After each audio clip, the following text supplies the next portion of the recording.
me. Isipin mo, ano pa lang ako nito, first year high school. Oo, tas akala ko tuloy, lahat ng tao galit sa akin. Yun yung akala ko, naawa pa sa akin yung mga classmate ko. Tas yun pala, nalaman ko, siya punot dulo ng lahat, tas siya lang nagkakalat. Sabi ko, inaano kita. Tas kinonfront ko siya noon. Sabi ko, bakit ka nagkakalat? Sabi ko, wala naman akong ginagawa sa'yo. Tas sabi niya, wala lang daw, ganyan. Sorry daw, ganyan-ganyan. Ganun siya, so weirdo. Weirdo. Oo. Oo, legit to nangyayari to. Hindi ko to ginagawa or what. Kasi as much as possible nga, mas gusto kong ang ikukwento ko lang, ay, maganda yung high school life ko, ganyan-ganyan, dami ko friend. Ganon. So, pero kasi dahil din sa mga ganong tao, dun din dumami yung mga friends ko. Dun din ako nagkaroon ng mga group of friends dahil sa kanila. Kasi nga, diba? So, sabi ko parang yung, alam niyo sa mga reels? yung mga binubully sa reels, visit yan. Oo, te. Yun nga, nagulat ako doon. Tapos after naman nun, wala na. Wala nang issue or anything. Ayun nga, so, sobrang friendly ko dati. Ngayon kasi hindi na ako nakikipagtropa, 'di ba? Pero dati nung high school ako, sobrang grabe friendly ako. As in, sobrang friendly ko nung high school kasi wala lang, para lang, ang saya kasi, 'di ba? Ang saya na madami kang tropa, ang saya na kapag lumalakad ka, uy, ano, ganun. So, madami akong friends nun. Pero lahat sila, hindi ko na sila friends ngayon. Sa prom naman, kamusta sa prom? Wala naman, tropa-tropa lang naman yung kasama ko sa prom. Wala naman akong, like, may date ako, ganyan. Oo. Parang ano lang nun. Oo, wala naman. Wala naman akong eme-eme nun.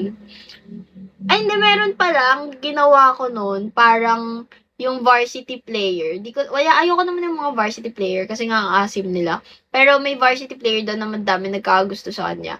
Tapos, niloko-loko ko na crush ko siya para lang yayain niya ako. Para lang may varsity player akong kasama sa prom. Tapos after nung prom, di ko na siya kinausap. Yun na.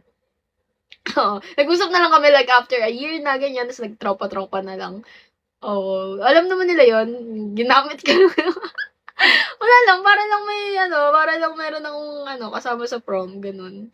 Syempre high school na. Senior high school, actually, hindi, nag-prom pala ako ng junior high school. 2 beses ako nag-prom. Nung junior high school, wala talaga. Nung junior high school, tropa-tropa lang. Syempre, bata pa ako. Nung 10 lang, di mo naman, diba? So, yun, tropa-tropa lang. Parang group of friends kami, ganyan. Tapos, ang sayaw-sayaw nun, kami din magtotropa, umikot lang yung mga, kasi, yung tropahan namin nung junior high school, parang, equal kami sa, limbawa, kung 5 kaming babae, 5 din yung lalaki naming tropa. Pero literal, tropa lang. So, up until now, tropa ko yung mga yun. Pero di ko na sila masyado nakausap. Yun yung namin, nung nag-prom kami, nag-ikutan lang kami ng dance partner para, masaya, ganun. Tapos, party-party na, ganun. Pero nung senior high school, yun yung, yun yung inano ko yung varsity namin. Tapos, after nun, di ko na siya kinausap. Kasi di naman siya din kagwapuan, te. Oo, di ko din siya trip kasi nga parang younger siya sa akin, tata ng 1 year, ganun. So, ayoko kasi talaga ng younger sa akin. So, after ng prom, di ko na siya kinausap. Di ko na siya kinausap kasi iniwasan ko siya sa school. Ganon, no? Pero naging okay naman kami, Yung hindi naman sinira yung pagkatao niya, YG. Ayun, hindi din naman din seryoso kasi yung mga ganon, diba? Syempre pag high school ka, mga petty, mga puppy love lang, ganon.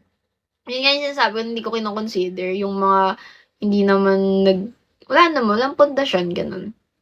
Hello. Tapos, ayun lang.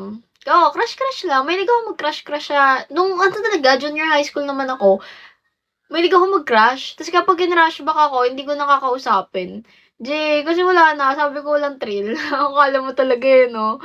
Ganun. So, kaya siguro daw ako nagka-jowa. Ayun, nakakatawa yung mga high school life natin, no? Ayun lang, pinakamalala talaga yung senior high school, eh.